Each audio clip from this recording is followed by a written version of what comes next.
Hi and welcome to the first tutorial in getting your tea light stand ready for printing. You can see we've got a few examples over here, and these are the sort of net shapes that we're going to produce for the laser cutter to cut out your tea light stand. So obviously this one over here matches these two styles here.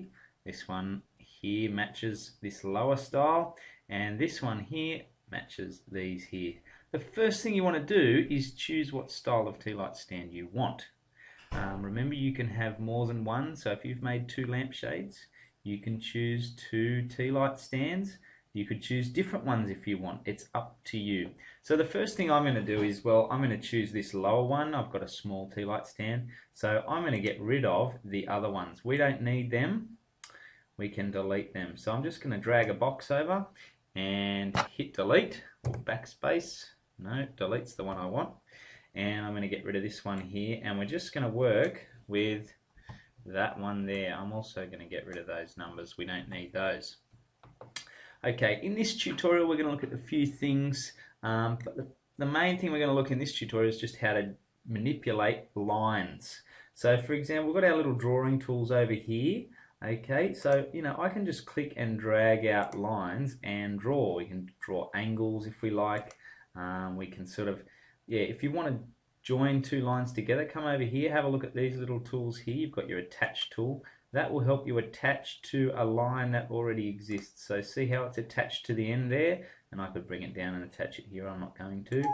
So you can see we can attach a whole bunch of lines, just like that. We've got all different styles of drawing tools over here, things like arcs. You can draw arcs by clicking out a couple of points and then sort of drawing them how you like. So it's up to you just to experiment with a few of these things. I'm just sort of clicking and dragging out to see what sorts of shapes you can come up with. Just a little note, underneath all of these tools, if I click and hold down, you'll see there's a whole bunch of different options there. Now they're just different options for how you could draw an arc.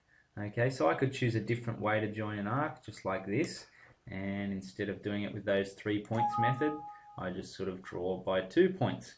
So it's just up to experimentation with those tools to learn how to use them.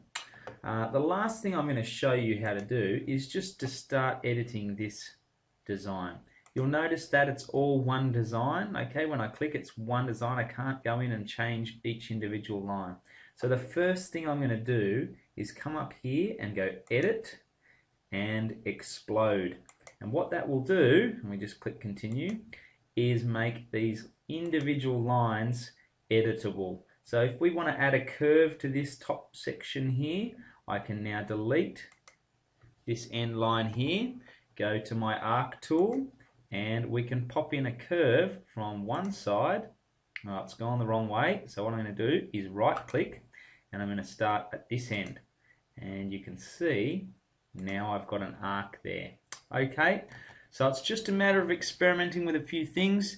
That's it for this tutorial. Move on to tutorial number 2.